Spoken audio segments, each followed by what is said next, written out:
बहुत समय पहले की बात है। एक शांत और सुंदर झील के किनारे एक कछुआ रहता था। उसका नाम था कूर्मो। वह बहुत पुराना और अनुभवी था, लेकिन उतना ही बातूनी भी। उसी झील में दो हंस, सौम्य और धवल भी रहा करते थे। तीनों की दोस्ती बहुत गहरी थी।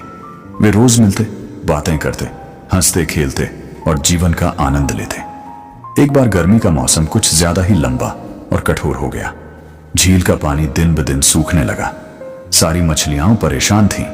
पक्षी दूसरे जलाशयों की ओर उड़ गए थे। ऐसे में कूर्मो भी बहुत परेशान हो गया। उसकी उम्र ज्यादा थी और वह बहुत दूर नहीं जा सकता था। हंसों ने जब यह देखा तो वे चिंतित हो गए।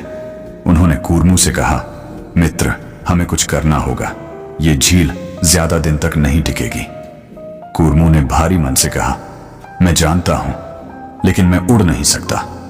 तुम दोनों तो कहीं भी चले जाओगे, लेकिन मेरा क्या? तभी सौम्य हंस को एक तरकीब सूझी। हम तुम्हें भी साथ ले चलेंगे, उसने मुस्कुराते हुए कहा। कैसे? कछुआ चौंक गया। हम एक लकड़ी का टुकड़ा लाते हैं, तुम उसे बीच में अपने मुंह से कसकर पकड़ लेना। हम दोनों हंस लकड़ी के दोनों सिरों को अपनी चोंच से पकड़कर उड़ेंगे। इस तरह तुम भी हमारे साथ उड़ सकोगे। कूर्मो की आंखें चमक उठी। लेकिन धवल ने चेताया, याद रखना, उड़ते समय कुछ भी बोलना मत, वरना तुम्हारा मुंह खुलेगा और तुम गिर जाओगे। कूर्मो ने जोर से सिर हिलाया। मैं चुप रहूंगा, वादा करता हूं। योजना के अनुसार सब तैयार हुआ। कछुए ने लकड़ी को मुंह से कसकर पकड़ लिया और दोनों हंस उड़ चले। धीरे धीरे वे गांव के ऊपर से, खेतों के ऊपर से, जंगलों के ऊपर से उड़ने लगे। आसमान से धरती बहुत सुंदर लग रही थी। कुछ ही देर में वे एक शहर के ऊपर पहुंचे। नीचे खड़े लोग यह अद्भुत दृश्य देखकर चकित रह गए। सब जोर जोर से चिल्लाने लगे, अरे देखो, एक कछुआ उड़ रहा है, कितना मजेदार लग रहा है। हंसी आ रही है इस पर। कूर्मो ने सब कुछ सुना। पहले तो वह शांत रहा, लेकिन फिर उसका घमंड जाग गया। मुझ पर लोग हंस रहे हैं, इन्हें दिखाता हूं कि मैं भी बोल सकता हूं।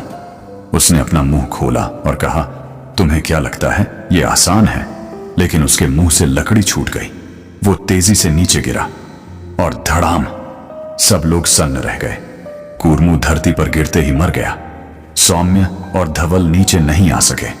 उन्होंने आसमान से ही देखा और दुखी होकर बोले, हमने चेताया था। लेकिन कूर्मो अपने घमंड और बातूनी स्वभाव के कारण खुद अपनी जान से हाथ धो बैठा। सीख, जब परिस्थिति कठिन हो तो बुद्धिमानी और संयम से काम लेना चाहिए। जरूरत से ज्यादा बोलना हमेशा नुकसान